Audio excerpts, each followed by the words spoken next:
اللهم إني أسألك علما نافعا.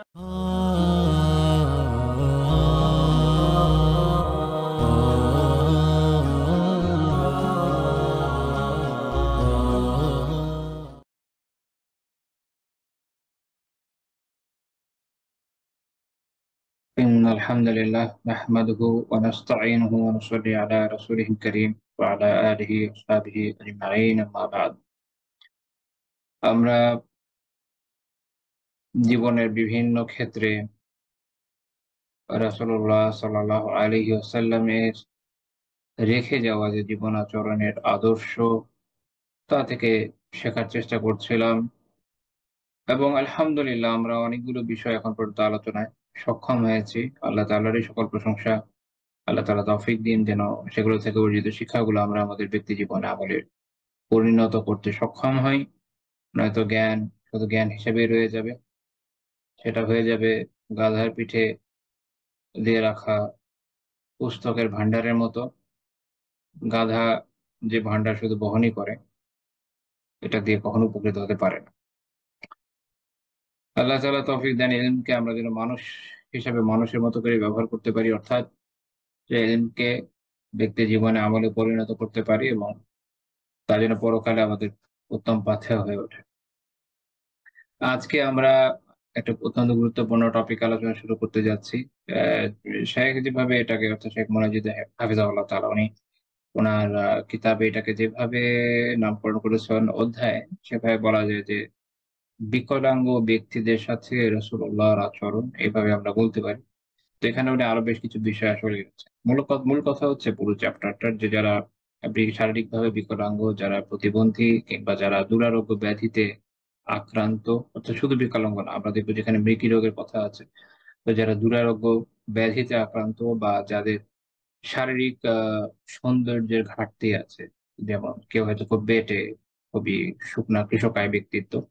তো এরকম যত ধরনের সমস্যা আছে, অর্থাৎ শারীরিক যত ত্রুটি হয়, অর্থাৎ বিকলাঙ্গতা, বিকলাঙ্গ, আ তারপর যারা শারীরিকভাবে ত্রুটিপূর্ণ, যারা দুরারোগ্য ব্যাধিতে আক্রান্ত, এই ধরনের ব্যক্তিদের সাথে রাসূলুল্লাহ সাল্লাল্লাহু আলাইহি ওয়াসাল্লাম কিভাবে আচরণ করেছেন এবং তাদেরকে কিভাবে এই বিষয়গুলোকে ডিল করতে শিখিয়েছেন, এই বিষয়ক আলোচনা আমরা এই অধ্যায়ে দেখব।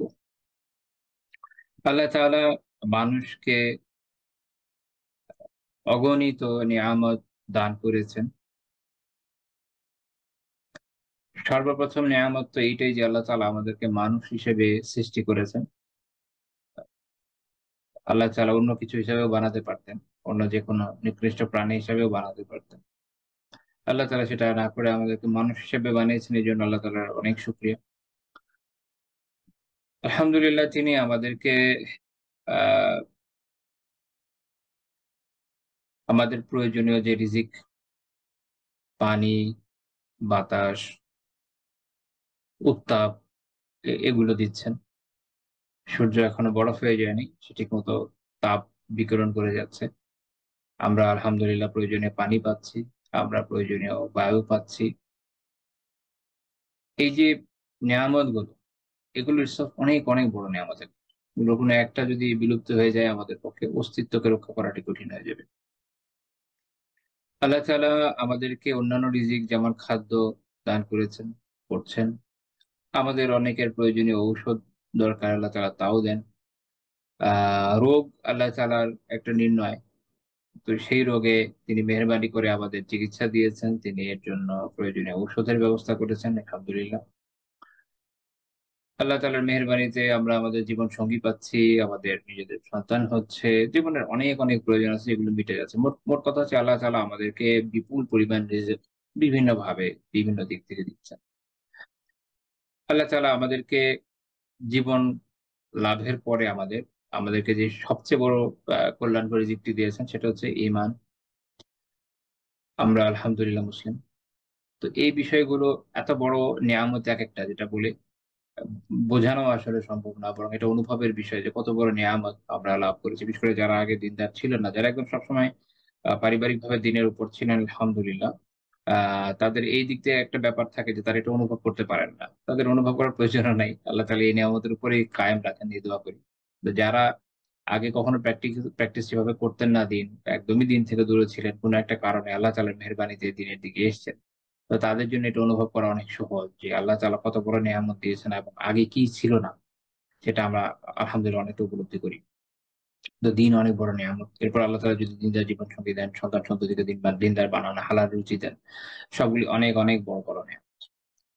এবং আল্লাহ তাআলা আমাদের ইভেন আ আরো অনেক নিয়ামত দিয়েছেন। আপনি যদি চিন্তা করেন যে দেখেন যে রাসূলুল্লাহ সাল্লাল্লাহু আলাইহি ওয়াসাল্লামকে আমাদের নবী এবং রাসূল হিসেবে প্রেরণ করেছেন। আমাদেরকে তার উম্মত বানিয়েছেন। আমরা তো পূর্ববর্তী কোন নবী রাসূলের সময়েও আসতে পারতাম, আল্লাহ তাআলা যদি আনতেন। এবং সেই সময় যদি আ আপনারা জানেন যে অনেক নবী রাসূল এমনভাবে এসেছেন গিয়েছেন যে তাদের কোন অনুসারী হয় নাই। আমাদের যদি ঐরকম দুর্ভাগ্য হতো যে ওই সময়কার উম্মাহ হইতাম, আমাদের কি হইত? তো এরকম অনেকগুলো বিষয় রয়েছে। আল্লাহ তাআলা আমাদেরকে উপযুক্ত সময়ে দুনিয়াতে পাঠিয়েছেন। মনে রাখবেন যে আল্লাহ তাআলা কাউকে অনুপযুক্ত সময়ে পাঠান নাই। আল্লাহ তাআলা যখন পাঠিয়েছেন ওটাই উপযুক্ত। আমাদের এটা মনে করার কোন প্রয়োজন নাই যে আমরা ওই সময় হলে হয়তো ভালো হইতো, এ হইতো, ওই হইতো না, বা ওই দেশে হলে ভালো হতো সেটাও না। আল্লাহ তাআলা যেখানে পাঠিয়েছেন এটাই পারফেক্ট। আল্লাহ তাআলা নির্ণয় সর্বোত্তম। তো আল্লাহ তাআলা এগুলো আমাদের দিয়েছেন আলহামদুলিল্লাহ। আ ইভেন হিউম্যান কাইন্ড এর যে ওভারঅল যে এই দুনিয়াতে থাকাটা এটা চিন্তা করে দেখেন যে অন্তত সায়েন্টিফিক্যালি আমরা যেমন দেখি যে পৃথিবী একসময় বাসযোগ্য ছিল। গ্র্যাজুয়ালি আল্লাহ তাআলা এটাকে বাসযোগ্য করে দিয়েছে। এবং এমন সব প্রাণী ছিল যেগুলো থাকলে আমাদের মতো বেচারা ছোটখাটো প্রাণীতে টিকে থাকা কঠিন হতো। তো এগুলো আল্লাহ তাআলা বিলুপ্ত করে দিয়েছেন। এগুলো না এমন নিয়ামত যেটা আমাদের অস্তিত্বে আসার আগে থেকেই আসছে। এবং এখনকার সময় যদি চিন্তা করেন সবসময় পৃথিবীর বায়ুমণ্ডল আমাদেরকে উল্কাপাত থেকে যেভাবে রক্ষা করে দিচ্ছে। অগণিত। আপনি যদি নিয়ামত গুলো চিন্তা করতে থাকেন, অগণিত নিয়ামত। এজন্য আল্লাহ তাআলা আমাদের সূরা ইব্রাহিমে মনে করে দিচ্ছেন, "ওয়া ইন তাউদ্দু নি'মাতাল্লাহি লা তুহসুহা।" তোমরা যদি আল্লাহ তাআলার নিয়ামত গুলোকে গণনা করতে শুরু করো যে কি, কি নিয়ামত আল্লাহ তাআলা তোমাদেরকে দিয়েছেন, তাহলে এটা গণনা করতে তুমি সক্ষম হবে না। এটা তুমি করতে পারবে না। এটা আসলে সম্ভব না। এত নিয়ামত, এত। কিন্তু মানুষের স্বভাবকে আল্লাহ বলছেন, "ইন্নাল ইনসানা লাযালুমুন কাফফার।" কিন্তু মানুষ হচ্ছে এটা হচ্ছে অকৃতজ্ঞ। এ এ এ এ এজন্য এটার ব্যাখ্যা করতে গিয়ে তাফসীরে জালালাইন এভাবে এসেছে যে কাসীরু যুলম লিনাফসিহি বিল মাসিয়াহ। গুনার মাধ্যমে, অবাধ্যতার মাধ্যমে নিজের নফসের প্রতি মানুষ অনেক জুলুম করে। আর ওয়াল কুফর এ লিনিমাতি রাব্বিক, এবং তার রবের যে নিয়ামত এগুলোর অস্বীকার করেছে। তো মানুষের বৈশিষ্ট্য হচ্ছে এই যে সে প্রচন্ড জালেম। কারণ হলো সে গুনাহ করে আমি এর আগে মনে হয় বলেছি যে মানুষ আসলে গুনাহ করে, গুনার মাধ্যমে অন্য কারো উপরে জুলুম করার আগে সে তার নিজের নফসের প্রতি, নিজের সত্তার প্রতি জুলুম করে। অন্যদের উপর তো জুলুম অনেক সময় করেই। এমন অনেক গুনাহ আছে যেটা অন্যদের উপর ওভাবে জুলুম হয় না। কিন্তু সে নিজের উপর জুলুম করছে। আর যেগুলোতে অন্যদের উপর জুলুম করছে সেটাতেও সে নিজের উপর জুলুম করছে। তো সে সর্বাবস্থায় সবচেয়ে বড় জালেম তার নিজের উপরে। সবচেয়ে বড় জালেম তার নিজের উপরে। তো আ এ আর যেমন ধরেন কথার কথা, কেউ চুরি করল, সে জুলুম করল। তো এই জুলুম আরেকজনের সম্পদ নিয়ে নেওয়ার মাধ্যমে করল, নিজের উপর। নিজের উপর যে করল এটার সাজা এই দুনিয়াতে যদি পায় হাত কেটে দেওয়া হবে। যদি সরাইভাবে। আর যদি এই দুনিয়াতে নাও পায় আখিরাতে তো আল্লাহ তাআলা ধরবেন। অর্থাৎ সে নিজেকে কি পরিমাণ বিপদের মধ্যে নিয়ে ফেলছে। তো সবচেয়ে বড় জুলুম সে কার উপর করছে? নিজের উপর করছে। তো এক হচ্ছে যে মানুষ তার নিজের নফসের উপর জুলুম করে প্রচুর। আর ২ নাম্বার হচ্ছে আল্লাহ তাআলার যে নিয়ামত গুলো এগুলো সে শুকরিয়া আদায় করে না। সেগুলো নাশুকরি করে। এর মাধ্যমে সে এটা অস্বীকার করে। এজন্য সে হলো কাফফার। প্রচন্ড রকমের অস্বীকারী আল্লাহ তাআলার নিয়ামত গুলো। এই ১ম অংশের সাথে ২য় অংশের সংযোগ হচ্ছে এখানে যে ওইটা যদি আপনি স্বীকার করে নেন যে আল্লাহ তাআলা এত নিয়ামত আপনাকে দিয়েছেন, তখন এবং তার শুকরিয়া আদায় করেন, তখন আর আপনি এই জুলুমের মধ্যেও পড়ছেন না আলহামদুলিল্লাহ, এবং নিয়ামতের অস্বীকারী হচ্ছেন না। বেসিক্যালি এগুলো কিন্তু ইন্টার রিলেটেড। মানুষ তার নিজের নফসের উপর জুলুম করে এবং নিয়ামতকে অস্বীকার করে। নিয়ামতকে অস্বীকার করে এবং নিজের নফসের উপর জুলুম করে। এই আয়াতে আমাদের সবসময় মনে রাখা দরকার যে আল্লাহ তাআলা আমাদের কি পরিমাণ নিয়ামত দিয়েছেন।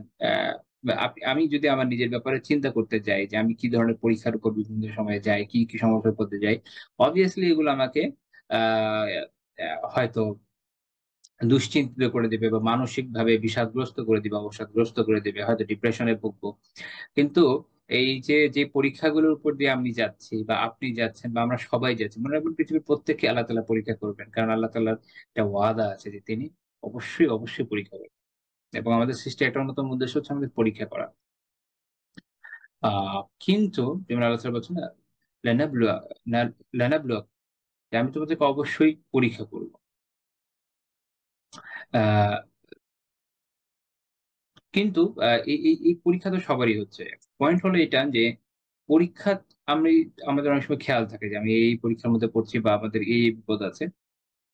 এগুলোর সংখ্যা কিন্তু অ্যাকচুয়ালি নিয়ামতের তুলনায় অনেক কম। আপনি যখন এটা কাউন্ট করবেন, আপনি দেখবেন যে পরীক্ষাগুলোকে, বিপদগুলোকে কাউন্ট করা যায়।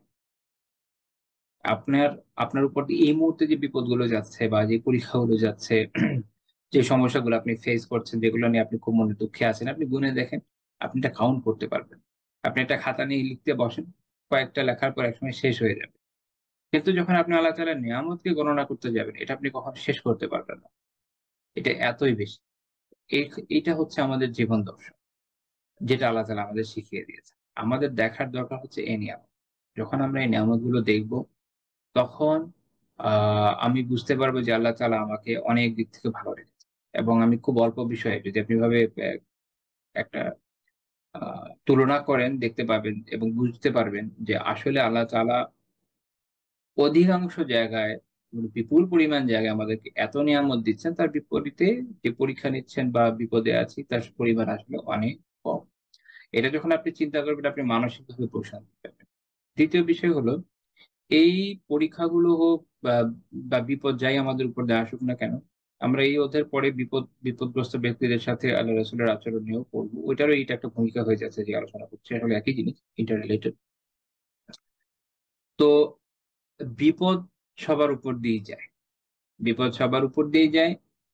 কিন্তু মুমিন এবং কাফিরের বিপদের জীবন দর্শনের পার্থক্য আছে। আমি এটা আল্লাহ তাআলা যে তৌফিক দেন আজকে আমি এটা নিয়ে পরে আলোচনা করব। সালমান রাদিয়াল্লাহু আনহু একটা কল আলোচনা। মুমিন সবর করে।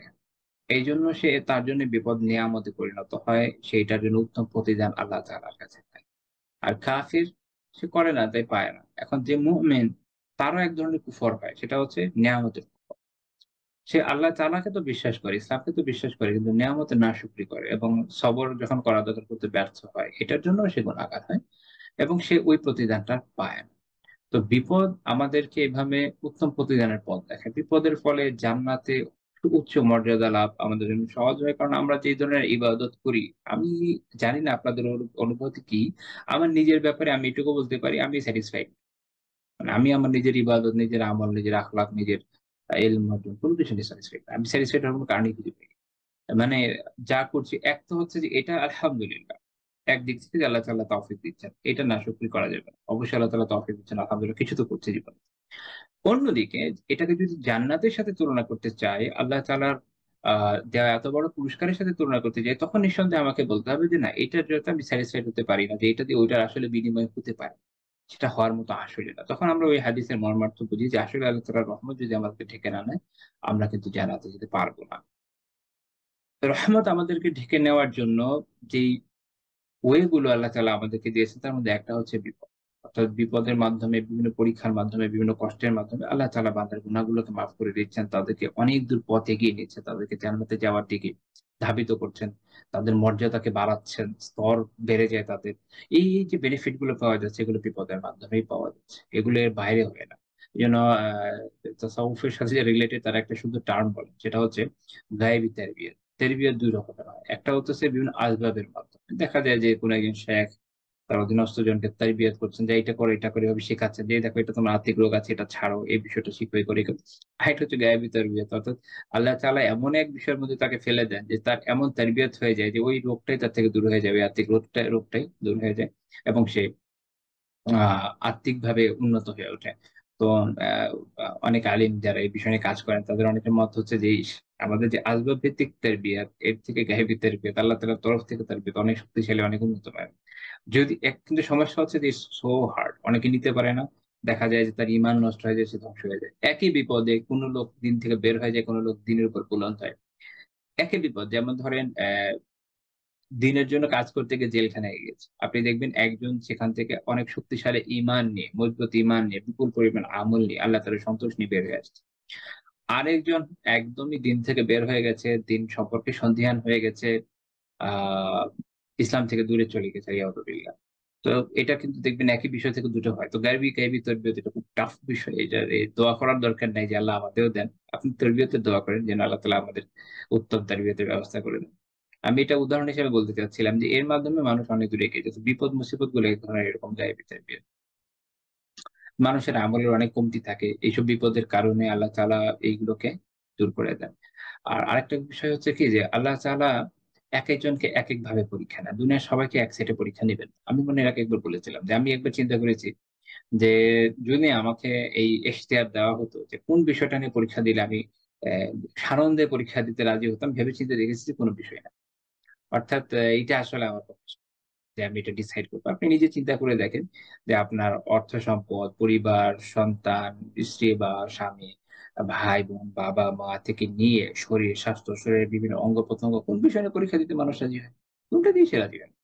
আল্লাহ তাআলা তো এটা কারো ইখতিয়ারে রেখে দেন নাই। এজন্য আল্লাহ তাআলা একেকজনকে একেক দিকে পরীক্ষা নেন। কারো হয়তো আর্থিক পরীক্ষা নেন, কাউকে অর্থ দিয়ে পরীক্ষা নেন, কারো কাছ থেকে অর্থ ছিনিয়ে নিয়ে পরীক্ষা নেন। কাউকে ক্ষমতা দিয়ে পরীক্ষা নেন, কারো কাছ থেকে ক্ষমতা ছিনিয়ে নিয়ে পরীক্ষা নেন। কাউকে জুলুম করার সুযোগ দিয়ে তাকে পরীক্ষা নেন, কাউকে মাজলুম হওয়ার সুযোগ দিয়ে পরীক্ষা নেন। কাউকে আ উম শারীরিক বিভিন্ন ত্রুটির মাধ্যমে পরীক্ষা নেন, কাউকে অত্যন্ত শক্তিশালী, বলশালী করার মাধ্যমে পরীক্ষা নেন। পরীক্ষাটা একেকজনের সাথে একেক রকম হয়। এবং এই কারণে দুনিয়াতে এত বৈচিত্র্য এবং এই বৈচিত্র্যের সৌন্দর্য আছে। এবং আমরা প্রত্যেকে যে অবস্থায় আছি আমাদের কর্তব্য হচ্ছে নিজের পরীক্ষাটা যেন আমরা ভালোমতো দিই। আরেকজনের পরীক্ষার দিকে না তাকাই। আরেকজন থেকে ইন্সপিরেশন নেওয়া। সে খুব খারাপ অবস্থায় আছে তারপর আলহামদুলিল্লাহ খুব ভালো মতো আল্লাহ তাআলা তাকে বারাকা দেন। বদনজর দিয়েন না। বারাকার দোয়া করবেন অবশ্যই। আমরা তো এমনভাবে বলি যে ওই বেচারা বদনজরে পড়ে যায়। এমন যেন না হয়। তার জন্য বারাকার দোয়া করেন। আল্লাহ তাআলার কাছে নিজে যেন খায়েরের দোয়া করেন। আর অর্থাৎ আমাদের মূল ফোকাস থাকবে আমাদের নিজেদের পরীক্ষার উপর। যে আল্লাহ তাআলা আমাদেরকে প্রত্যেকে যে পরীক্ষার মধ্যে নিপতিত করেছেন, পরীক্ষাটা আমরা যেন খুব ভালো মতো উতরায় যেতে পারি। আল্লাহর কাছে দোয়া করি। মনে রাখেন যে আল্লাহ তাআলার তৌফিক ছাড়া পসিবল না। এটা আল্লাহ তাআলার মেহেরবানি যে তার তৌফিকেই আমরা পার হই আবার তার তিনি এর জন্য উত্তম প্রতিদান আমাদেরকে দান করেন। তো আমাদের কাজ হচ্ছে এটা যে আল্লাহ তাআলার কাছে আমরা যেন এটা চাই যে আল্লাহ তাআলা যেন সহজে আমাদের পরীক্ষাগুলোকে পার করে দেন। যে পরীক্ষায় আমরা আছি আমাদের জন্য তিনি যেন এটা সহজ করেন ১। ২ নাম্বার হচ্ছে যে আ আরেকজনের দিকে চেয়ে হা-হুতাশ না করি। নিজেদের সর্বাত্মক চেষ্টা করি না আমি আমার মতো ভালো করি। আপনি মনে করেন আপনি একটা পরীক্ষা হলে আছেন। তো জীবনে আমরা সবাই পরীক্ষা দিয়েছি স্কুল, কলেজ, ইউনিভার্সিটি বিভিন্ন লেভেলে। পরীক্ষার হলে বসে আপনি যদি আ দেখেন যে পরীক্ষার প্রশ্ন আসছে, প্রশ্ন আপনার জন্য ধরেন প্রশ্ন আপনার জন্য কমন। আপনার জন্য common A, B, C, D প্রত্যেকের জন্য কমন। বিভিন্ন ব্যক্তি যারা আছেন হলে প্রত্যেকের জন্য common. X, Y, Z anybody একজন এবং পরীক্ষার প্রশ্ন খুব হার্ড কিন্তু কমন। হার্ড কিন্তু কমন। প্রশ্ন খুবই হার্ড এটা যদি না আসতো আপনি খুব খুশি হইতেন বাট প্রশ্ন কমন। আপনি প্রশ্নের উত্তর দিতে পারবেন। অসম্ভব না। এখন একজন এইটাই খুব কষ্ট করে হলেও লিখে যাচ্ছে। এখন এইটা আপনি যদি দেখে আপনার ডেস্ক থেকে হাহুতাশ দিতেই থাকেন, এটা আপনার জন্য কোন ভালো সলিউশন। পরীক্ষা শেষে দেখা যাবে যে আপনি আরেকজনের দিকে তাকিয়ে থেকে টাইম ওয়েস্ট করেছেন অথচ আপনি এটার উত্তর লিখতে পারতেন। আমাদের বিপদের পরীক্ষাগুলো আমাদের জন্য এরকম যে এটার প্রশ্নটা না এটা না, এটা আনকমন। আমরা জানি মানুষের এরকম বিপদ হয়। যেকোনো একটা আমার কাছে আসতে পারে এবং আমি এটার উত্তরও জানি যে আমাকে এটা কি করতে হবে? সবর করতে হবে। আল্লাহ তাআলার কাছ থেকে সওয়াবের আশা রাখতে হবে, দৃঢ় থাকতে হবে। এখন আমি যদি আরেকজনের দিকে শুধু তাকিয়ে থাকি তাহলে আমার কোন বেনিফিট কিন্তু আমি যদি আমার নিজের পরীক্ষাটা নিয়ে একটু সিনসিয়ার হই, তাহলে আল্লাহ তাআলা আমার জন্য আসান করবেন। আশা করা যায় যে আমি এটা উতরে দিতে পারব। এটা হচ্ছে আমাদের এখান থেকে জীবন থেকে এই শিক্ষাটা নিতে হবে, হাদিস থেকে এই শিক্ষাটা নিতে হবে। এবং এইভাবে যদি আমরা চলতে সক্ষম হই তাহলে ইনশাআল্লাহ তাআলা বিপদ এবং শারীরিক বিভিন্ন সমস্যা এটা আমাদের জন্য খুব বড় প্রতিবন্ধক হয়ে উঠবে না। আমরা বিভিন্ন সময় দেখি যে যারা আ একদমই হয়তো স্রষ্টায় বিশ্বাস করে না বা অন্য কোনো রিলিজিয়ন এ বিশ্বাস করে। এই ধরনের ব্যক্তিদেরও কারো আপনারা দেখবেন যে হয়তো কারো পুরো শরীরই একদম অকেজো হয়ে গেছে। তারপরে সে বিভিন্ন কাজ করছে। এইটা একটা চিন্তার বিষয় যে তারা কিভাবে করছে? যে হয়তো তাদের ওই মানসিক জোরটা দিয়ে সে এই কাজটা করছে। তার হয়তো পরকাল নিয়ে খুব বেশি চিন্তা নাই। আপনারা জানেন কিনা জানেন। একসময় অ্যা ইউএসএ তে একটা জটিল সমস্যা হয়েছিল। সেটা হচ্ছে আ আই থিংক নিউমোনিয়া or এরকম কোনো একটা রোগ হয়েছিল। যে কারণে অনেক বাচ্চার লাঞ্চ নষ্ট হয়ে গিয়েছিল। আমি ভুলে গেছি কি হয়েছিল অ্যাকচুয়ালি। তো ওই সময় অনেক কৃত্রিম একদম পুরো একটা মেশিনের ভিতরে ভরে রাখতো অনেকটা শুধু মাথাটা বাইরে থাকতো। মানে পুরোটা একটা কৃত্রিম আ শ্বাস-প্রশ্বাসের ব্যবস্থা তৈরি করে তাদেরকে এটা দিয়ে বাঁচিয়ে রাখা হয়েছে এবং এভাবে বেশ কিছু লোক বেঁচে গেছে। আমি এদের সর্বশেষ জন মেবি মারা গেছে গত বছরের তার আগের বছর আমি এটা দেখছিলাম। যে একজনের আমি সাক্ষাৎকার দেখেছিলাম সে শুধু মুখটা কিন্তু সে মুভ করতে পারে। এটা দিয়ে খাচ্ছে, এটা দিয়ে সে লেখা শিখেছে, এটা দিয়ে সে টাইপ করা শিখেছে। সে আল্লাহর বান্দা এটা দিয়ে অনার্স মাস্টার্স পর্যন্ত করেছে। আপনারা জানেন যে পশ্চিমে সাধারণত খুব র‍্যাপিডলি মানুষ অনার্স মাস্টার্স পড়ে না। হাই স্কুল ডিগ্রি থাকে ম্যাক্সিমাম এর। তো সে এই পর্যন্ত করেছে। আ এই এখন দেখেন তার জীবনের ড্রাইভিং ফোর্সটা আসলে কি? এর বিপরীতে আমাদের নিজেদের বিষয়ে চিন্তা করা দরকার। যারা ইউনিভার্সিটি অ্যাডমিশন দেয় আমাদের দেশে, তারা যেই পরিমাণ সিনসিয়ারিটির সাথে পড়াশোনা করে, I hope যে অনেকে আমার এখানে যারা আছেন, হয়তো একটা বড় অংশই বিভিন্ন সময় অ্যাডমিশন টেস্ট দিয়েছে। যতটা সিনসিয়ারিটির সাথে এই সময় মানুষ পড়াশোনা করে, যেভাবে আরকি পাগলের মতো দৌড়ঝাঁপ করে, আমাদের ঢাকার ক্ষেত্রে যেটা হয় যে যারা ফার্মগেটা যায় বা যাত্রাবাড়ি যায় এরকম যেগুলো সেন্টার কিছু জায়গা আছে। তো যেইভাবে ছাত্রছাত্রী এই জায়গায় দৌড়ঝাঁপ করে সারাদিন রাত লাগিয়ে পড়াশোনা করে, আ সেটা যদি খেয়াল করেন এবং আরেকটা হচ্ছে যে যারা বিসিএস এর আগ্রহ রাখে, বিশেষ করে পাবলিক ইউনিভার্সিটিতে যাদের হলে থাকার অভ্যাস আছে বা থেকেছেন তারা জানেন যে আ অন্তত আমি আমার ঢাকা ইউনিভার্সিটির বিষয়টা বলতে পারি। হলগুলো সারারাত এটা যে রিডিং রুম গুলো খোলা থাকে। সারারাত স্টুডেন্টরা পড়ে। দিনে এসে ক্লাস করছে, রাতে এসে পড়ছে। একটাই আগ্রহ যেন বিসিএস এ আ তার জন্য বিসিএস এর চান্স হয়ে যায় ওখানে। কোন একটা ক্যাডার সে পেয়ে যায়। আ এই যে ক্রেজ গুলা এদের মোটিভেশনটা আসলে কি? ড্রাইভিং ফোর্সটা কি? কি তাকে এগিয়ে নিয়ে যাচ্ছে? দুনিয়াবি কিছু চিন্তা ভাবনা। তার না আখিরাতের খুব বড় পাওয়ার চিন্তা আছে এরকম না। জীবনের যেই সময়টা অনেক মানুষ সুখে শান্তিতে আনন্দে বিভিন্ন জায়গায় ঘুরে বেড়াচ্ছে। যে সময়টা হয়তো অনেক ফ্রেন্ড দেখবেন যে বিভিন্ন জায়গায় ট্যুর দিচ্ছে বা অন্যান্য কাজের সময় ব্যয় করছে। কিছু মানুষ আছে একদম ক্রেজি পাগলের মতো পড়ে যাচ্ছে। একের পর এক গাইড-টাইড মুখস্থ করছে। আমাদের সময় এমপি3 পড়তো, এখন এখন কি পড়ে? তো একের পর এক হয়তো এমপি3 মুখস্থ করে যাচ্ছে, সলভ করে যাচ্ছে। একদম শুরু থেকে শেষ পর্যন্ত একদম সেভাবে মুখস্থ। এই যে একটা ক্রেজ দেখেন, দুনিয়ার সামান্য একটা সুখের জন্য। ইভেন যেখানে আসলে খুব খুবই কঠিন যে একটা মানুষ এসব জায়গায় গিয়ে হালাল কামাই। এর বিপরীতে আখিরাতের জন্য আমাদের ড্রাইভিং ফোর্সটা আসলে কি? বা এটার জন্য আমাদের ক্রেজটা কোথায়? এটা কিন্তু বোঝার বিষয়, আত্মজিজ্ঞাসার বিষয়। এবং বিশেষ করে যারা একসময় হয়তো দিয়েছেন বা হয়তো অনেকে এখন আছেন বিভিন্ন ক্যাডারে বা ওখানে যদি নাও থাকেন হয়তো আপনার হয় নাই। But at least you tried. আপনি তো এটা আপনার এক্সপেরিয়েন্স আছে। আপনি চিন্তা করে দেখেন যে ইউনিভার্সিটির অ্যাডমিশন এর জন্য হোক বা এই ধরনের কাজের জন্য কিভাবে পাগলের মতো পড়েছেন? কিভাবে সারা জীবন সারাটা দিনকে ব্যয় করেছেন? হয়তো মেশিনের মতো ব্যয় করেছেন। সেইটা সেই সেই ক্রেজটা দিনের জন্য আছে কিনা? বা পরকালের জন্য আছে কিনা? আখিরাতের জন্য আছে কিনা? এই এই আত্মজিজ্ঞাসাটা যদি আসলে আমরা আমাদের নিজেদের কাছে নিয়ে আসতে পারি, তাহলে আমরা বুঝতে পারবো যে আমাদের আসলে পিছিয়ে পড়াটা কত ব্যাপক, মানে কত বেশি পিছিয়ে আছে। আমি এটা একটা উদাহরণ হিসেবে এটা বললাম যে এটা বোঝানোর জন্য যে মূল কথা হচ্ছে কি ড্রাইভিং ফোর্স যে আপনি কেন এই একটা কাজ করছেন? আপনার মোটিভেশনটা কি? আমাদের মোটিভেশনটা হচ্ছে আখিরাত। আমাদের মোটিভেশনটা হচ্ছে পরকাল। যে অনন্ত জীবনের প্রশান্তি আল্লাহ তাআলা আমাদের জন্য ওয়াদা করেছেন যে জান্নাতে সেটা পাওয়া। এইটা যদি অ্যাকচুয়ালি আমি বিলিভ করি, লাইক আমি বিলিভ করি যে অমুক জবটা আসলেই অসাধারণ। তার বেসিক সেলারি যদিও খুব বেশি না কিন্তু উপরি পাওনা অনেক বেশি। তো আমি পাগলের মতো ওটার জন্য পড়ছি এবং খাটছি।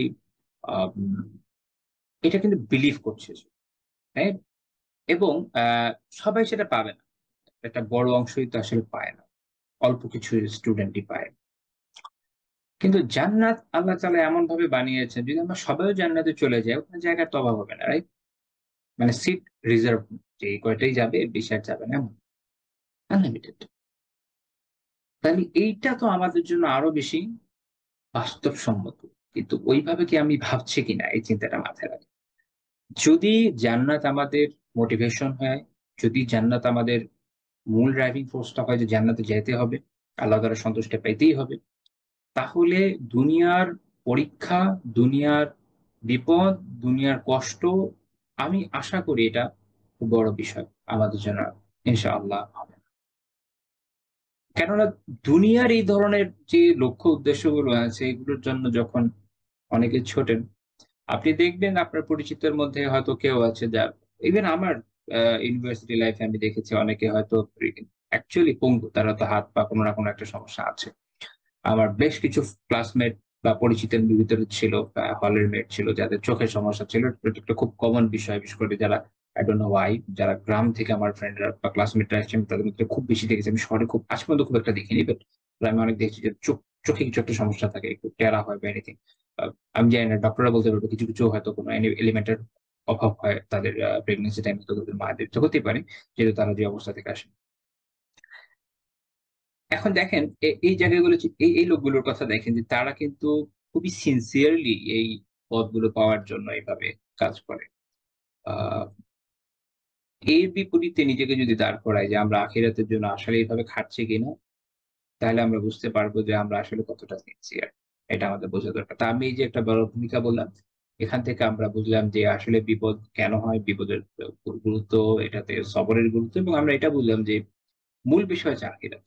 এটাতে নিয়ে যদি আমি আসলেই সিরিয়াস হই, আসলেই আমি এটাকে সত্য মনে করি, না আমি আমার জন্য এগুলো খুব বড় ব্যাপার হবে না। যেভাবে একজন সাধারণ পঙ্গু মানুষ, একজন বিপদগ্রস্ত মানুষও দেখবেন যে তার এডুকেশনের জন্য হয়তো এসএসসি, এইচএসসি এর এক্সামের জন্য, ইউনিভার্সিটি এক্সামের জন্য, বিসিএস এর জন্য or anything else সকল বিপদ মুসিবতকে এক সাইডে রেখে কাজ করে।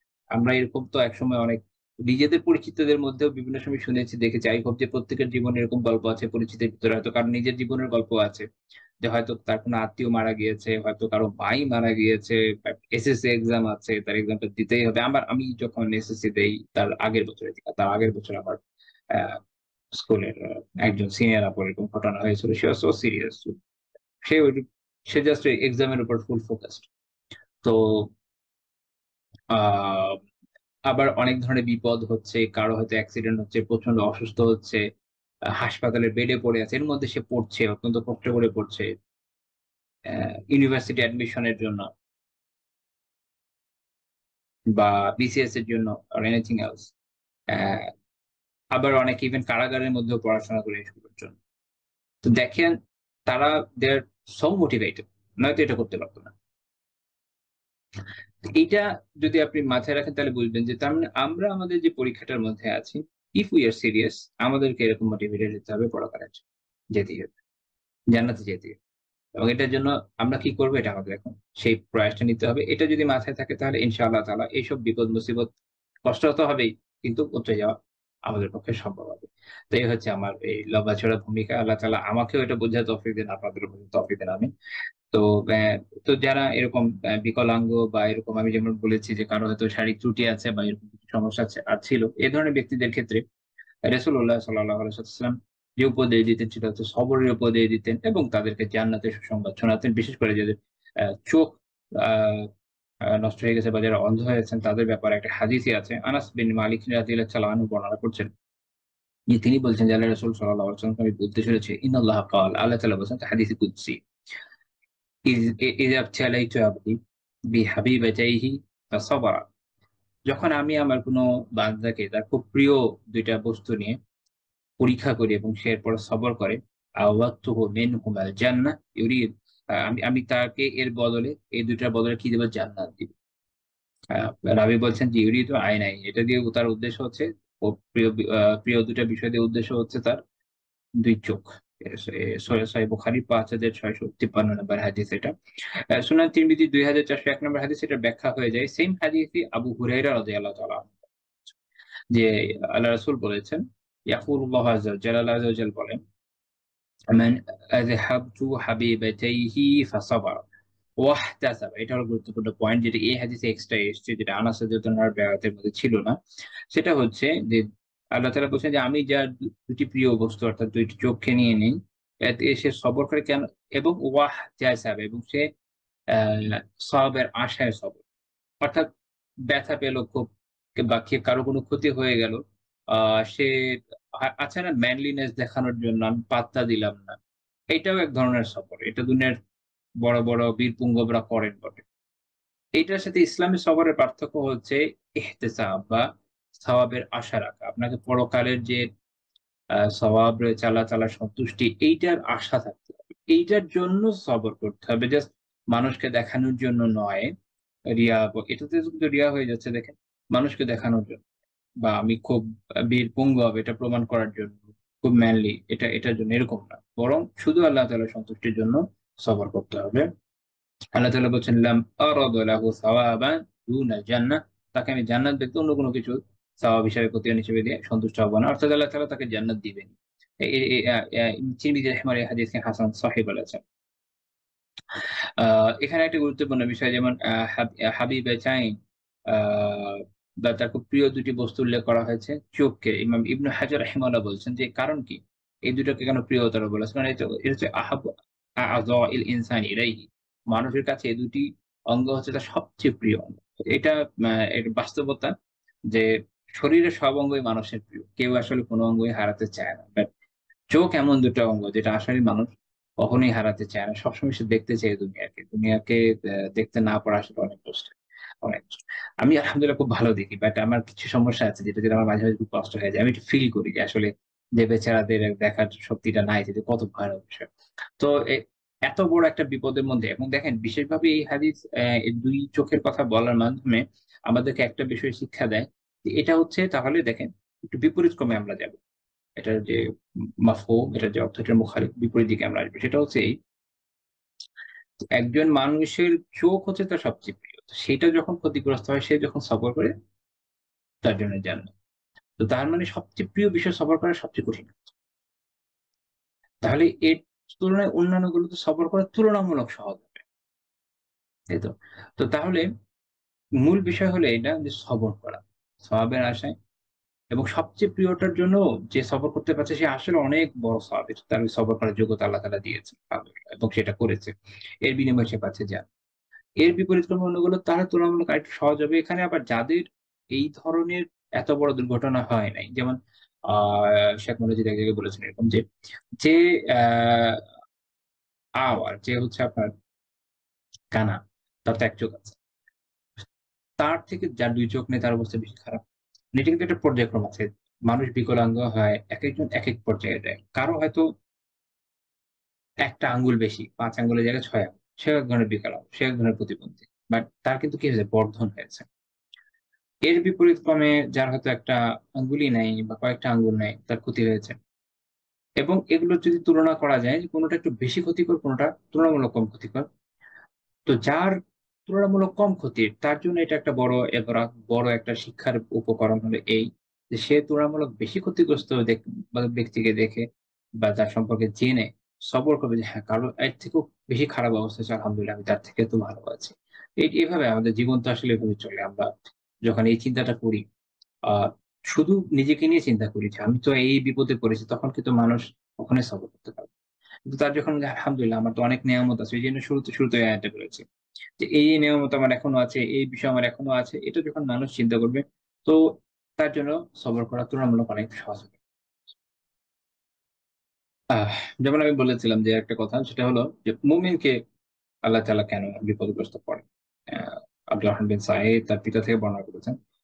সালমান ফারসি রাদিয়াল্লাহু তাআলা আনহু একবার একজন রোগীকে দেখতে গেলেন। একজন অসুস্থ রোগীকে দেখতে গেলেন। গিয়ে বললেন কি, "আবিশির সুসংবাদ গ্রহণ করো, সুসংবাদ গ্রহণ করো।" এখন কেউ অসুস্থ হয়েছে তাকে গিয়ে যদি আপনি বলেন যে সুসংবাদ গ্রহণ করে সে তো ক্ষেপেও যেতে পারে। কিন্তু আল্লাহ তাআলা এই যে জামাতটা সাহাবী, তাবিঈদের জামাত তাদের আলহামদুলিল্লাহ মাইন্ডসেট এর এমন তারবিয়ত করেছিলেন যে তাদের জন্য এগুলো নেওয়া কত সহজ ছিল ভেবে দেখেন। কোথায় তারা কোথায়?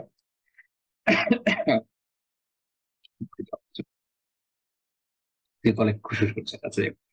তো আ তিনি কি বলেন দেখেন, "ইন্না মারাদাল মুমিন ইয়াজআলুহু আল্লাহু লাহু কাফফারা ওয়া মুস্তা'তাবা।" মুমিনের যে রোগ মৌলভীর যে রোগ, এটা আল্লাহ তাআলা তার গুনার কাফারা এবং আল্লাহ তাআলার সন্তুষ্টির কারণে পরিণত গুনার কাফারা হয়ে যায়। তো কেন সুসংবাদ দিয়েছেন? এইজন্য যে সে মুমিন। একজন মুমিন যখন ঈমানের সাথে আ সওয়াবের আশায় অসুস্থতায় বা এই বিপদে সবর করে, এইটা তার গুনার কাফারা হয়ে যায়। তার কষ্টগুলো হচ্ছে। এই প্রত্যেক কষ্টের বিনিময়ে গুনার কাফারা। আপনি শুধু এই কথাটা মনে রাখবেন, যখন অসুস্থ হবেন বা যেকোনো বিপদে পড়বেন, এই যে প্রত্যেকটা মুহূর্তে আমার গুনার কাফারা হচ্ছে। এবং যদি আল্লাহ তাআলা সব গুনাহ মিটিয়ে ফেলেন এর মাধ্যমে, তারপরে কি হবে? সওয়াব পাবেন। এইটা একটা সুসংবাদ না? অনেক বড় সুসংবাদ। যদি ঈমান না থাকতো, যদি এই জ্ঞান না থাকতো, যদি আল্লাহর কাছ থেকে এটা পাওয়ার আশা না থাকতো, ৮-১০ টা ফাসেক ফাজেরের মতো কেউ হয়ে যেত, তাহলে পেত? তাহলে তো পাওয়া সহজ হতো না। কারণ তার তো ওই যে নাই, নিয়তই নাই। কারণ যেমন ইবনে হাজার রাহিমাহুল্লাহ এর আগে যে হাদিসটা আলোচনা করলাম, ওই প্রসঙ্গে বলছিলেন যে কারণ হচ্ছে কি আল আমালু বিল আ এ এ এ ইন্নাল আমালু বিন্নিয়াত। আমার হচ্ছে নিয়তের উপর নির্ভরশীল। তো তার সবর ওই নিয়ত, ওই সওয়াবের নিয়তে করতে হবে। এটা না হলে কিন্তু হবে না। এই যে এই হাদিসটা ইন্নামাল আমালু বিনিয়াত, প্রত্যেক কিছু নিয়তের উপর নির্ভরশীল। একদম এটা জামে ও প্রত্যেকটা ক্ষেত্রে বা দিনের প্রত্যেকটা ক্ষেত্রে এই বিষয় এই হাদিসটা অ্যাপ্লিকেবল। এই কারণে একটা উসুলি আছে আল উমুরু বিমাকাসিদিহা। প্রত্যেকটা বিষয় তার মাকসাদ, তার উদ্দেশ্য অনুযায়ী নির্ণীত হবে। তো দেখেন এই জায়গায় সবর, মুমিন হতে পারে, মুসলিম হতে পারে, কিন্তু তার ইলম নাই, সে সবরের জন্য সবের আশা করছে না, আল্লাহ তাআলার সন্তোষের আশা করছে না, তাকে দিতে হবে। তাকে আল্লাহ তাআলার সন্তোষের জন্যই করতে হবে এবং ওই পরকালে যে পাথেয় পাবে, সওয়াব পাবে, এটার জন্য করতে হবে। তাহলে সে এর উত্তম প্রতিদানটা পাবে। তো দেখা যায় মুমিন যখন অসুস্থ হবে, এই চিন্তা যখনই করবে, তার জন্য কষ্ট অনেকটা সহনীয় হয়ে যাবে এবং সে সবর করতে সক্ষম হবে। তো এই জন্য সালমান রাদিয়াল্লাহু তাআলা আনহু বলছেন যে আল্লাহ তাআলার মাধ্যমে গুনাহের কাফারা করতেন। গুনাহের কাফারা হয়ে গেলে বান্দা কিভাবে আল্লাহ তাআলার সন্তোষ লাভ করবে? তো আল্লাহ তাআলা সন্তোষের একটা ব্যবস্থা করবেন। আর যারা ফাজির, গুনাহগার, তিনি কাফের বলেননি, ফাজির বলেছেন, যারা গুনাহগার, তাদের ব্যাপারে তিনি বলছেন যে ওয়া ইন্না মারাদাল ফাজির কাল বাঈর। এদের ইয়েটা হচ্ছে আপনার উটের, কোন উটের মতো? আলাকাহু আহলুহু সুম্মা আরসালুহু, যাকে তার যে মালিক বা যে অধিকারী যারা, তারা তাকে বেঁধেছে এবং খুলে দিয়েছে। ফালা ইয়াদরি লিমা উকিলা ওয়া লিমা উরসিলা, সেইটা জানে না, অনুধাবন করে না, বোঝে না যে তাকে কেনই বাধা হলো, কেনই ছেড়ে দেওয়া হলো। এটা হচ্ছে ফাসিক ফাজিরদের অবস্থা। আর কাফের মুশরিক তো আছেই। ছোটটা দিলে বোঝা যায় বড়টার একই অবস্থা হবে। কারণ তার এই অনুভূতি নাই। আমাদেরকে যখন আমাদের রব পরীক্ষার উপর দিয়ে নেন, আমাদের এই অনুভূতি থাকে যে আল্লাহ তাআলা আমার কল্যাণের জন্য এটা করেছে।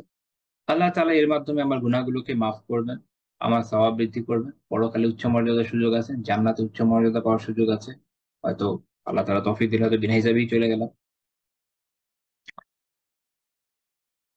এটার কারণে অন্য অনেক কল্যাণ আসতে পারে। কখনো এক এক এক রোগ থেকে আরেক আরেক আরেক কল্যাণ মানুষ লাভ করে। এরকম হয় না যে একদিন হয়তো অসুস্থ হচ্ছে, কোনটা বাস মিস করলো, বাস হয়ে গেল অ্যাক্সিডেন্ট, আলহামদুলিল্লাহ যায়নি, এরকম হয়। তো অনেক ধরনের খায়ের থাকে, আল্লাহ ছাড়া কেউ জানে না। আরেকটা গুরুত্বপূর্ণ খায়ের হচ্ছে কি? অবাধ্যতা থেকে ফেরত আসা।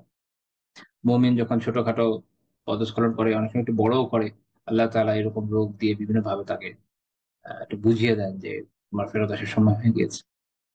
এটা যখন মুমিন বুঝে, সে যখন আসলে ওখান থেকে ফেরত আসে, আল্লাহ অভিমুখী হয়, তো তার জন্য কল্যাণ করলাম। তো সে বুঝে, তার অনুধাবনটা আছে। কিন্তু যে ফাজের, ফাসাক, কাফের, মুশরিক, তার তো এই অনুধাবনটা নেই। সেটা বুঝে না যে কেন তার রব তাকে এই অসুখ দিয়ে বাঁধলেন, কেন তার রব তাকে এই পরীক্ষার যে বাঁধন, পরীক্ষার যে রূপ, সেটা দিয়ে বাঁধলেন।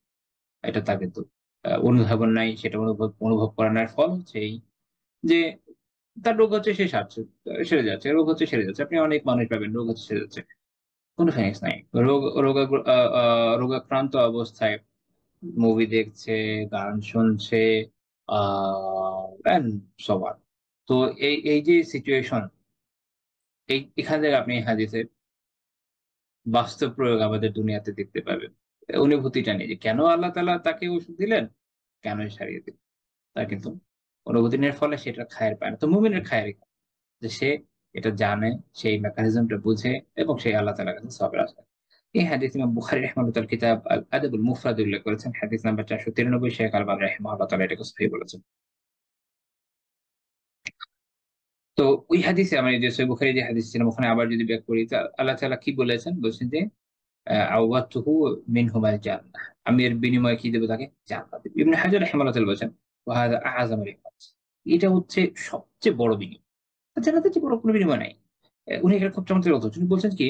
লিআন্না ইলতিযাযা বিল বাশারি ইয়ানফা বিফানাইদ দুনিয়া। কেননা মানুষের যে ধরেন চোখের যে আ এর মাধ্যমে সে যে স্বাদ নিবে, সেটা ওটা দেখবে, যাই করবে না কেন, এইটা তো এই দুনিয়া শেষ হওয়ার সাথে সাথেই শেষ। কত ক্ষণস্থায়ী। এবং মানুষের জীবন তো দুনিয়ার ওভারঅল আয়ুর থেকেও ছোট। দুনিয়া কতটুকু আয়ু পায় আল্লাহু আ'লাম। মানুষ কতই ছোট। তো কত অল্প সময়। ওয়াল ইলতিযাযা বিল জান্নাহ বাকিন বিবাকাইহা। তো জান্নাতের যে স্বাদ নেওয়াটা, এটা জান্নাত যত সময় থাকবে, ততদিন থাকবে, তো অনন্তকাল থাকবে। তাহলে আপনি অনন্তকাল এটা পাচ্ছেন। এই বেনিফিট পাওয়ার সুযোগ হচ্ছে কোথায়? যখন মানুষ এভাবে সবর করছে, সওয়াবে আসে। এবং এটা কথা মনে রাখবেন যে সবরের নীতি এই যে এটা হতে হয় যখন মানুষ বিপদে পড়ে ঠিক তখন ইবনে হাজার রাহিমাহুল্লাহ বলছেন যে কখন হবে মা ইয়াকুনু ফি আউয়ালি উকুইল বালা ওয়া ইউফাউবিদু ওয়া ইউসাল্লিম। যখন একদম ১ম মানুষ বিপদে আক্রান্ত হয়, একদম ফার্স্ট অ্যাটাক হয় যখন বিপদে, তখন যখন সে আল্লাহ অভিমুখী হয়, আল্লাহর কাছে বিষয়টা সোপর্দ করে দেয় আ এবং তার কাছে আত্মসমর্পণ করে। আল্লাহ তাআলার কাছ থেকে সওয়াবের আশা করে। এটা হচ্ছে সবর একদম প্রায়োর টাইম। আপনাকে এই সময় সবর করতে হবে। এরপরে করলে তখন এই সওয়াবগুলো পাওয়া যাবে না। সহিহ বুখারী হাদিস রাসূলুল্লাহ সাল্লাল্লাহু আলাইহি ওয়াসাল্লাম বলেছেন, "ইন্নামাস সাবরু ইনদা সদমাতিল উলা।" বিপদের ১ম ধাক্কাতেই হচ্ছে সবর। কাজেই এ সবর এরপরে করলে ওই পরিমাণ সওয়াব এই বিনিময়ে কিন্তু আশা করা যাবে না। আ এটার মেকানিজম কি? ইমামরা বিভিন্ন সময় এটা ব্যাখ্যা করে খুব সুন্দরভাবে। এর কারণ হচ্ছে যে মানুষ আসলে যেকোনো পেইন একসময় সয়ে যায়। একটা কথা বলে টাইম হিলস। সময় একসময় আপনার এই বেদনাকে দূর করে দিবে। আ ফর এক্সাম্পল আমি ২ টা অপারেশন করেছি। একটা নাক, একটা গলায়। আমার এটা কোনো পেইন কিন্তু মনে নাই। ভুলে গিয়েছি। সময়ের সাথে, সাথে মানুষ তার সব বেদনা ভুলে যায়। আমার অবর্ণনীয় পেইন যেমন আমার অনেক অ্যাজমা ছিল। এই কারণে পেইন কিলার দিতে পারে না ডাক্তার। সো আমার অনেক সাফার করতে হয়েছে। তো আ কিন্তু দেখেন আমার কিন্তু পেইনটা আসলে মনে নেই। আমার শুধু এটা মনে আছে যে অনেক পেইন পেয়েছি। এটা প্রত্যেকের জন্যই প্রযোজ্য। সময়ের সাথে, সাথে মানুষের ব্যথা দূর হয়ে যায়। মানুষ ব্যথার কথা ভুলে যায়, কষ্টটা ভুলে যায়, ক্ষুধার যাতনা ভুলে যায়, সব ভুলে যায়। এই কারণে দেখেন না যে একদল যখন আ ক্ষমতায় থাকে না এবং বাইরের উপর থাকে, যখনই ওইটা ক্ষমতায় চলে আসে ভুলে যায় যে আগে তার কি হয়েছিল। তো এই হচ্ছে মানুষের স্বভাব। মানুষ খুব তাড়াতাড়ি ভুলে যায়। অবশ্য ভুলে যায় বলেই মানুষ টিকে থাকতে পারে। নয়তো মানুষ আসলে টিকে থাকতে পারত না। তো কাজেই তখন সফর করার বেনিফিট কি? তো সবরের যে সওয়াব এটা লাভ করতে হলে বিপদের ১ম ধাক্কায় এবং জাস্ট এটা একটা এর সাথে একটা হাদিস যুক্ত করি আমি। ইমাম তিরমিজি রাহিমাহুল্লাহ সুনানে একটি হাদিস উল্লেখ করেছেন যে রাসূলুল্লাহ সাল্লাল্লাহু আলাইহি ওয়াসাল্লাম বলেছেন, "ইয়াওয়াজ্জু আহলুল আফিয়াতি ইয়াওমাল কিয়ামাহ হিনা ইউ'তা আহলুল বালাইস সাওয়াব।" যখন আখিরাতে কিয়ামতের দিন আহলুল বালা যারা বিপদগ্রস্ত হয়েছিল তাদেরকে যখন সওয়াব দেওয়া হবে, যে প্রতিদান যেটা দেওয়া হবে তখন যারা আহলুল আফিয়া ছিল, যারা সুস্থ স্বাভাবিক মানুষ ছিল, যাদের তেমন একটা বিপদ-আপদ হয়নি। মনে রাখেন যে দুনিয়ার কেউই সবসময় সুস্থ যায় না। একদম সবচেয়ে ক্ষমতাধর মানুষটারও কিছু না কিছু অসুখ হয়। আর যে একদম আ দুনিয়ার কেউই 100% কষ্টের উপর দিয়ে যায় না। কিছু না কিছু সুখ সবচেয়ে কষ্টের যে কষ্টে আছে সবচেয়ে, তারও জীবনে কিছু না কিছু সুখ আছে, কোনো না কোনো সুখ আসে। মূলত আহলুল আফিয়া দিয়ে বোঝানো হচ্ছে যে সামগ্রিকভাবে অধিকাংশ ক্ষেত্রে যে খুব আফিয়াতের উপর, নিরাপত্তার উপরে, শান্তি সুখের উপরে, সুস্থতার উপর দিয়ে জীবন কাটিয়েছে। আর আহলুল বালা হচ্ছে যাদের তুলনামূলক বিপদ অনেক বেশি হয়েছে। তো যাদেরই অনেক বেশি হয়েছে তাদেরকে যখন আ যে প্রতিদান এটা দেওয়া হবে, তো তখন এই যে যারা আহলুল আফিয়া আছে, যারা তুলনামূলক সুস্থ স্বাভাবিক জীবনযাপন করে এসে খুব সুখে শান্তিতে, তো তখন তাদের মনে হবে লাউ আন্না জুলুদাহুম কানাত ফুরিদাত ফিদ দুনিয়া বিল মাকারিদ, যে যদি এমন হতো দুনিয়াতে তাদের যে চামড়াগুলো আছে এগুলোকে কাঁচি দিয়ে কেটে ফেলে দেওয়া হতো জীবন্ত অবস্থায়। যদি দেওয়া হতো আরকি তাহলে কি পরিমাণ কষ্ট হতো? তাহলে ওই অনুযায়ী ব্যাপক সওয়াবও সে পেত। এটা তার তখন অনুভব হবে। এটা জরুরি না যে আপনাকে এখন এটা চিন্তা করতে হবে। বাট এটা একটা আমাদের ওই যে বললাম না মোটিভেশন, আমাদের একটা ড্রাইভিং ফোর্স। যে যেই বিপদের উপর দিয়ে আমি যাচ্ছি, তাহলে এইটার জন্য এত আমি সওয়াব পাবো। মনে রাখবেন যে আল্লাহ তাআলা প্রত্যেকটা বিষয় ধরে বর্ণনা দেননি। কারণ এটা পসিবল না, এটা ফিজিবল না আসলে। আ আল্লাহ তাআলা মূলনীতি ভুলে যান। হাদিসে মূল কথাগুলো চলে আসে। যেখান থেকে বুঝে নিতে হয় যে হ্যাঁ, আরো অনেক ইস্যু আসবে। ওভারঅল মূল কথা এটা যে বিপদ যেটা, তার জন্য আমি আমার বিপদ অনুপাতে এবং তাতে আমার সবর অনুপাতে এবং অবশ্যই সবার উপর আল্লাহ তাআলার রহমত, সে অনুযায়ী আমি পরকালে আ অনেক বড় প্রতিদান পাবো। এই আশাটা যখন রাখবেন বিপদ সহ। এই হাদিস শেখ আলবানী রাহিমাহুল্লাহ হাসান বলেছেন। তিরমিজি ২০৬৪ নম্বর। আচ্ছা, এটা হলো আমাদের ১ম পয়েন্ট।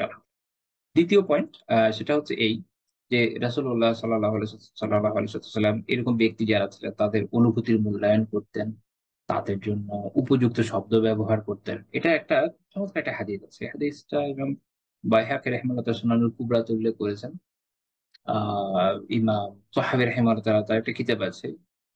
শারহু মুশকিলিল আসার, এইটাতে উল্লেখ করেছেন। হাদিসটা হচ্ছে জাবির রাদিয়াল্লাহু তাআলা আনহু বলছেন, এটা একটা ঘটনা বেসিক্যালি যে একবার রাসূলুল্লাহ সাল্লাল্লাহু আলাইহি ওয়াসাল্লাম বললেন যে, "ইনতালিকু বিনা ইলাল বাসীর আল্লাযী ফি বানি ওয়াকিফ নাউদ।" বনু ওয়াকিফ আনসার একটা গোত্র ছিল। তো আল্লাহ রাসূল বলছেন যে আমাদেরকে ওই বনু ওয়াকিফের যে আল বাসীর যে দৃষ্টিসম্পন্ন ব্যক্তি আছে তার কাছে আমাদের নিয়ে যাও। জাবির রাদিয়াল্লাহু তাআলা আনহু বলছেন, "ওয়া কানা রাজুলান আ'মা।" তিনি ছিলেন একজন অন্ধ। ইন্টারেস্টিং, একজন ব্যক্তি অন্ধ। তো রাসূলুল্লাহ সাল্লাল্লাহু আলাইহি ওয়াসাল্লাম তাকে বলছেন যে সে হচ্ছে আল বাসীর, সে হচ্ছে দৃষ্টিসম্পন্ন। এবং এখানে আলিফ লাম যুক্ত করে বিশেষায়িত করে দেয়া হয়েছে। যে সেই যে দৃষ্টিসম্পন্ন ব্যক্তিটি রয়েছে তার কাছে আমাদের নিয়ে যাও।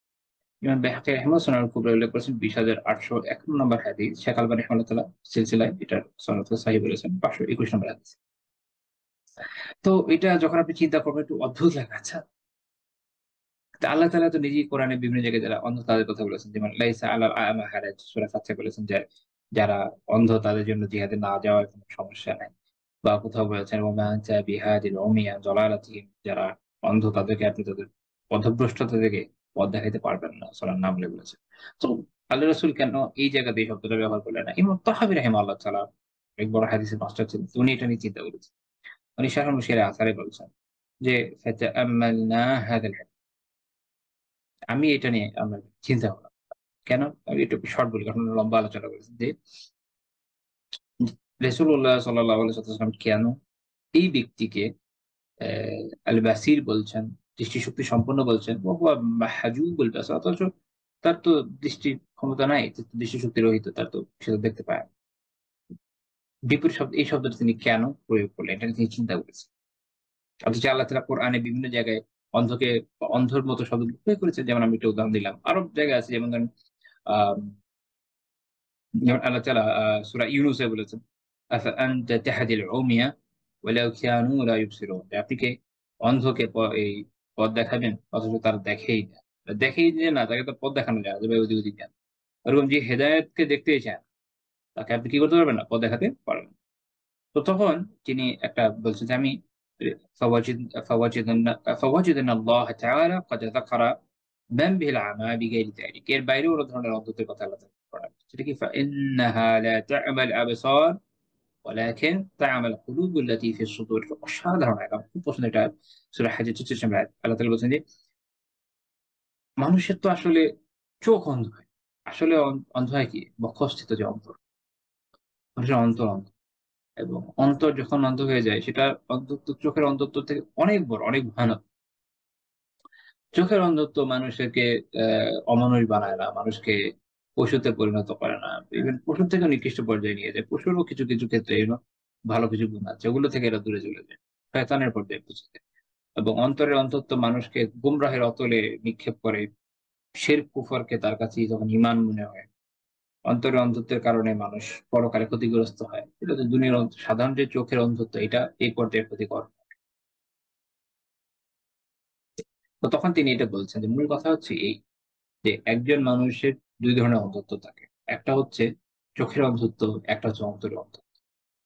তো যে আত্মিকভাবে বাসীর, আত্মিকভাবে দূরদৃষ্টি সম্পন্ন, দৃষ্টি সম্পন্ন, কারণ তার মধ্যে হিদায়াতের নূর আছে। তো তার তখন ২ টা বিষয় একত্রিত হলো। এক, যে তার মধ্যে হিদায়াতের নূর আছে এবং সে হিদায়াতের দৃষ্টি সম্পন্ন। তার অন্তর দৃষ্টি সম্পন্ন, সে অন্তর দিয়ে দেখে। আর আরেকটা হচ্ছে তার চোখে অন্ধত্ব রয়েছে। তো ২ টার মধ্যে উত্তম কোনটা? যখন আপনি তুলনা করবেন নিশ্চয়ই চোখের অন্তরেরটা, চোখেরটা নয়। অন্তরেরটাই সবচেয়ে বড় এখন। কারণ অন্তর তো তার দেখছে, তার অন্তর তো অন্ধ নয়। কাজেই রাসূলুল্লাহ সাল্লাল্লাহু আলাইহি ওয়াসাল্লাম তার যে আহসান ২ টা বিষয়ের মধ্যে সর্বোত্তম যেটা সেটাকে তিনি এন্ডোর্স করলেন। তিনি বললেন যে এই যে আল বাসীর এই গোত্র তার কাছে নিয়ে যাও। কারণ তার চোখ দেখে, তার চোখ হয়তো দেখে না, কিন্তু তার অন্তর দেখছে, তার অন্তঃকরণ দেখে। এখান থেকে আমরা রাসূলুল্লাহ সাল্লাল্লাহু আলাইহি ওয়াসাল্লামের যে অসাধারণ ব্যবহার মানুষের সাথে এবং তাদের সাথে তাদের অবস্থা বুঝে তাদের সাথে কথা বলার তার যে অ্যাপ্রোচ এবং একজন ব্যক্তিকে কিভাবে সম্বোধন করা হবে, কিভাবে করলে আসলে সত্যও বলা হবে। দেখেন তিনি কিন্তু মিথ্যা বলেন না। তিনি যেটা বলেছেন কোরআন থেকে বোঝা যায়। এই যে সত্য বলা এবং সঠিক বলা। এবং এর মাধ্যমে এরকম যেসব ব্যক্তিরা আছে তাদের সাথে আচরণ করা উত্তমভাবে, এটা আমরা এই হাদিস থেকে শিখি। যেটা I don't know আমাদের কতটুকু আছে। আমাদের তো আ এই অবস্থা হয়ে গিয়েছে যে আমরা ইভেন যারা দিন পালনের কথা বলে তারাও দেখা যায় যে যে কারোরই এই ধরনের কোনো সমস্যা যদি থেকে থাকে, তার সাথে হয়তো সেই উত্তম আচরণ করতে সক্ষম হচ্ছি না, যেটা আল্লাহ রাসূলের আ জীবন থেকে আমরা শিখি। এটা একটা দুঃখজনক বাস্তব। বরং দেখা যায় আল্লাহ তাআলা যাকে সুস্থতার নেয়ামত দিয়েছেন, তিনি এমন ব্যক্তিদেরকে যাদের অসুস্থতার পরীক্ষা রয়েছে, তাদেরকে অনেক সময় তুচ্ছ-তাচ্ছিল্য করে এবং এগুলো নিয়ে অনেক সময় উপহাস করে, পরিহাসও করে। অ্যা এবং এইটা আসলে অনেক সময় ক্ষতিকর হয়ে যায়। কারণ ওই ব্যক্তির ধরেন কষ্ট পেয়ে যেতে পারে। আল্লাহ তাআলা হয়তো তার কষ্টটাকে কবুল করে নিলেন।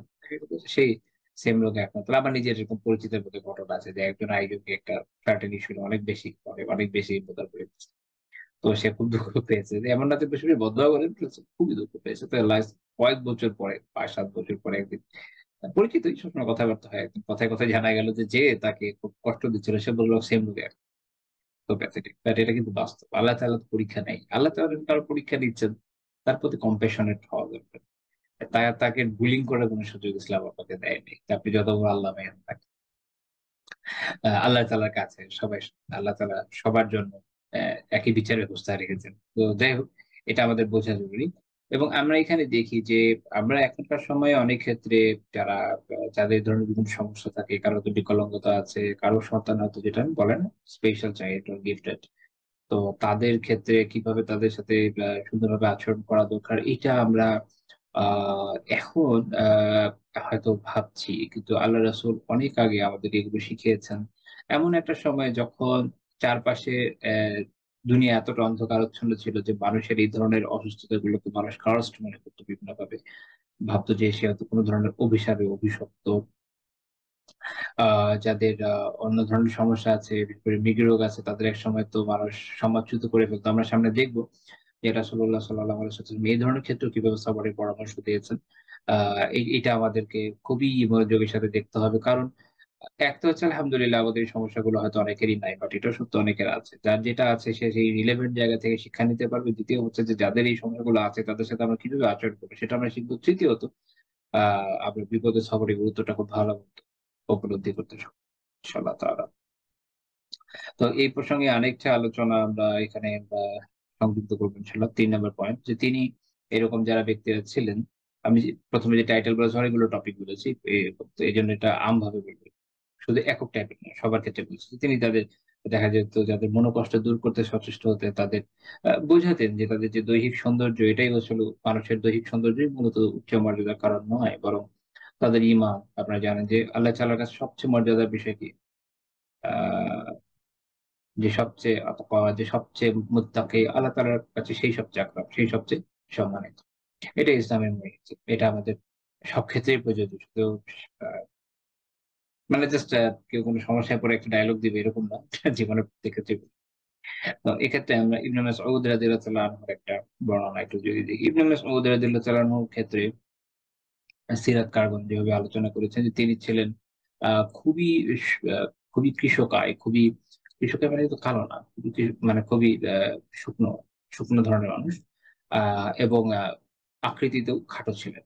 এবং কোন একটা বর্ণনায় আছে যে তিনি এরকম ছোট ছিলেন যে আ আ সিয়ারু আলামিন নুবালা এ তবাকাত ইবনে সাআদ বর্ণনাটা আছে যে আম যে মসজিদে অন্যদের কারণে তাকে দেখা যাচ্ছিল না। তো অন্যদের থেকে তিনি ন্যাচারালি হাইট এ ছোট ছিলেন। তো এরকম একটা বর্ণনা আমরা দেখি। মুসনাদ আহমদের ৩৯৯১ নম্বর হাদিসে আ তিনি বলছেন যে তিনি একবার এরকম আরক গাছে উঠেছেন মিসওয়াক পাড়ার জন্য। তো তিনি তার যেহেতু অনেক সরু মানুষ ছিলেন, তার যে সাক, তার যে পায়ের গোছা, এটা ছিল উনি বলছিল খানা দাকিকা সাকাইন। তার যে ২ টা পায়ের গোছা ছিল খুবই সংকীর্ণ। তো যেহেতু উনি অনেক সংকীর্ণ মানুষ ছিলেন, পায়ের গোছা অনেক সংকীর্ণ ছিল এবং ওই সময় বাতাস এসছে ফলে তিনি নড়ে গেছেন। যেহেতু অনেক হালকা পাতলা মানুষ, বাতাসে নড়ে চলে গেছে। তো এখন ফাদাহিকাল কওমু মিন বর্ণনাকারী বলছেন যে ফলে উপস্থিত যারা ছিলেন তারা তো সাহাবী, আল্লাহ সবার প্রতি সন্তুষ্ট হন। তো তারা হেসে ফেললেন এরকম একটা বিষয় দেখে। তো দেখেন এটাতে উনি কিন্তু বিব্রত হয়ে যাচ্ছেন হয়তোবা। আ এমন না যে তারা তাকে কষ্ট দেওয়ার জন্য করেছেন। এটা একটা ঘটনা ঘটে গেছে, একটা কিছু হয়ে গেছে দেখে অন্যদের মানে স্বয়ংক্রিয়ভাবে হাসি চলে আসে অনেক সময়। আল্লাহ রাসূল কিন্তু ধরলেন। কারণ তিনি সব জায়গায় তারবিয়াত করেন সাহাবীদের। তিনি বললেন, "মিম্মা তাদহাকুন?" তোমরা কি নিয়ে হাসছো? তো তারা বলছেন যে, "ইয়া নবী আল্লাহ, মিন মিন দিক্কাতি সাকাইহি" তার যে পায়ের গোছা খুবই সংকীর্ণ, খুবই শুকনা, খুবই সরু, লিকলিকে যেভাবে বলেন না কেন বাংলায়। তো আমরা এটা আল্লাহ রাসূল কি বললেন? "ওয়াল্লাযী নাফসি বিয়াদিহি" যার হাতে আমার প্রাণ, সেই সত্তার কসম, "লাহুমা আথকালু ফিল মিজানি মিন উহুদ" এই ২ টা গোড়ালি, এই ২ টা গোড়ালি মিজানের পাল্লায় উহুদ পাহাড়ের চেয়েও ভারী হবে। এইটা ইবনে মাসউদ রাদিয়াল্লাহু তাআলা আনহু জান্নাতে গর্ব পান যে তিনি অবশ্যই যাবেন। ২য় বিষয় হচ্ছে যে এখান থেকে দেখা গেল যে রাসূলুল্লাহ সাল্লাল্লাহু আলাইহি ওয়াসাল্লাম কিন্তু তার ব্যাপারে তাৎক্ষণিক করলেন যেন এটা গীবতের দিকে চলে না যায়। এখানে আমাদের শিক্ষার বিষয় হলো কি যখন কেউ কারো এমন কিছু শারীরিক কোনো সমস্যা নিয়ে কথা বলবে, এটাও গীবত। এটাকে ডিফেন্ড করতে হবে অন্য কোনোভাবে কোনো সঠিক কথা বলে। আরেকটা কথা মনে রাখেন এর আগে বলতে চেয়েছিলাম ভুলে গেছিলাম। সেটা হলো কখনো এমন হয় যে কেউ তার শারীরিক কোনো সমস্যার কারণে ওই নামে পরিচিত হয়ে যায়। যেমন ইসলামে অনেক ব্যক্তি আছেন যাদের ক্ষেত্রে আ'রাজ, আ'ওয়ার এরকম কথা আছে যে অর্থাৎ আম যিনি পঙ্গু বা যিনি কানা এরকম।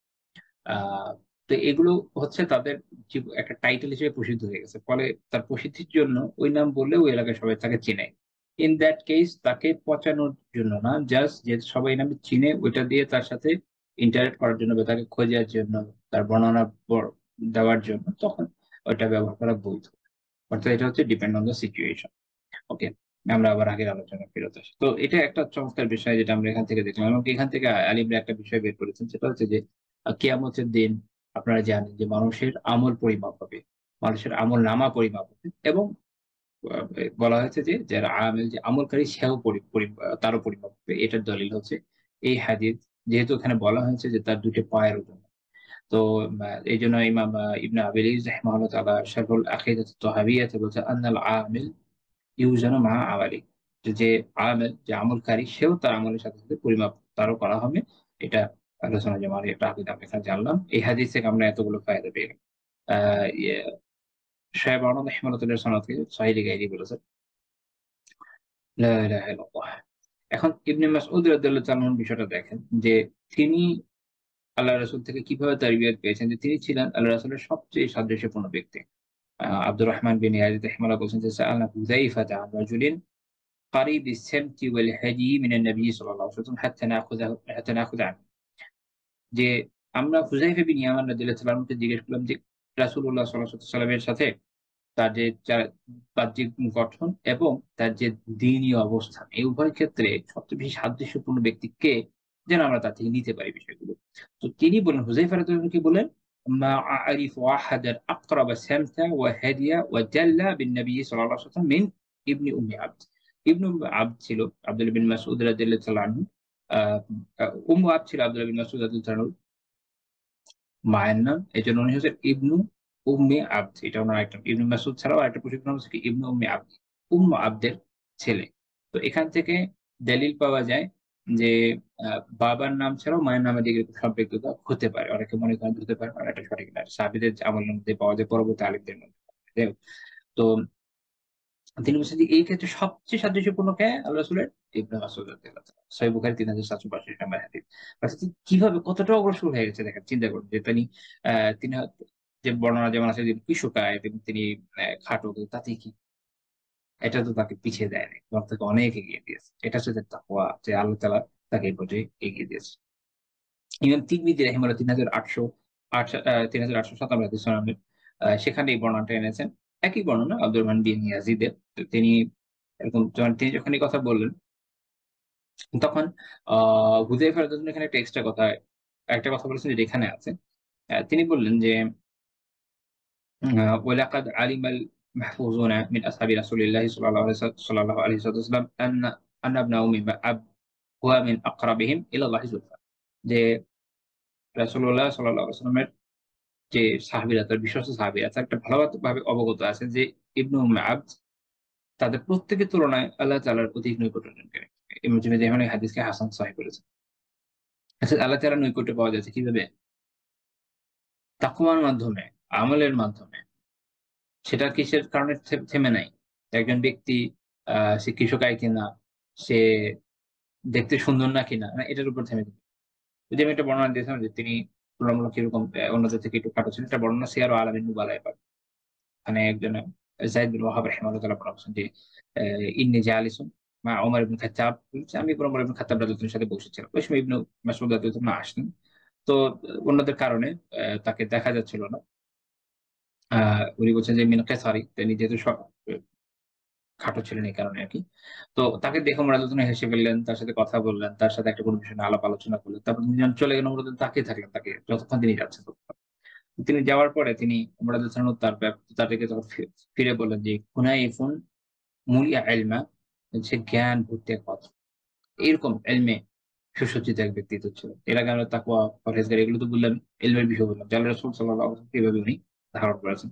এই বর্ণনায় ইবনে সাদ রাহিমাহুল্লাহ তাবাকাত উল্লেখ করেছেন, আবু নুআইম রাহিমাহুল্লাহ তাআলা হিলিয়াত উল্লেখ করেছেন।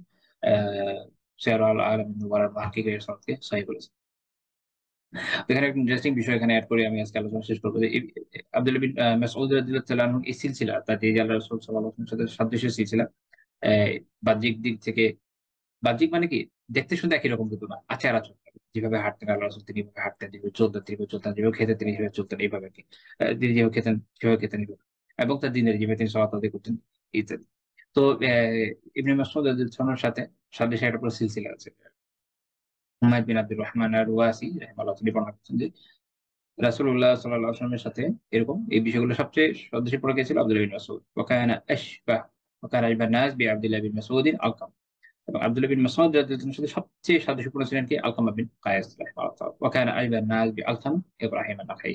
আলকামা রাহিমাহুল্লাহর সাথে সবচেয়ে বেশি সাদৃশ্যপূর্ণ ছিলেন ইব্রাহিম আন-নাখাই রাহিমাহুল্লাহ। ওয়া কানা আশবাহ নাস বি ইব্রাহিম আন-নাখাই মানসুর বিন মু'তামির। মানসুর বিন মু'তামির ছিলেন ইব্রাহিম আন-নাখাই রাহিমাহুল্লাহ তাআলার সাথে সবচেয়ে সাদৃশ্যপূর্ণ। আর তার সাথে সবচেয়ে সাদৃশ্যপূর্ণ হচ্ছে সুফিয়ান আস-সাউরি রাহিমাহুল্লাহ তাআলা। وكان أجمل الناس بسفيان الثوري ওয়াকি ইবনুল জাররাহ। আর সুফিয়ান আস-সাউরি রাহিমাহুল্লাহ তাআলার সাথে সাদৃশ্যপূর্ণ হয়েছেন ওয়াকি ইবনুল জাররাহ রাহিমাহুল্লাহ তাআলা। তারপরে وكان أشبه الناس بوكيع بن الجراح আহমদ বিন হাম্বল। ওয়াকি ইবনুল জাররাহ রাহিমাহুল্লাহ তাআলার সাথে সবচেয়ে সাদৃশ্যপূর্ণ হচ্ছেন আহমদ বিন হাম্বল। এটা একটা খুব ইন্টারেস্টিং বিষয় যে কিভাবে সালাফদের যুগে মানুষ আ উস্তাদ পরম্পরা এইভাবে শুধু ইলম না, তাদের যে চালচলন, আচার-আচরণ তারা এইভাবে শিখেছেন যে দেখেন যে আল্লাহ রাসূল সাল্লাল্লাহু আলাইহি ওয়াসাল্লামের সাথে তার থেকে শুধু ইলম না, তার থেকে তার যে বাহ্যিক আচার-আচরণ এবং তার যে দিনদারি, এইটার একটা সনদ এটা। যে তিনি তাকে অনুসরণ করছে ফুললি, তিনি তার থেকে সবচেয়ে বেশি সাদৃশ্যপূর্ণ, তিনি তার চেয়ে সবচেয়ে বেশি সাদৃশ্যপূর্ণ। এভাবে আসলে আহমদ বিন হাম্বল এখানে এসে শিখল। এখান থেকে আমাদের একটু শেখা উচিত যে আমরা কিভাবে আ উস্তাদের কাছে, গোলামাদের কাছে ইনশাআল্লাহ দিন শেখার চেষ্টা করি। তো আজকে আমাদের আলোচনা করতে থাকবে সুবহানাকাল্লাহুম্মা বিহামদিকা লা ইলাহা ইল্লা আনতা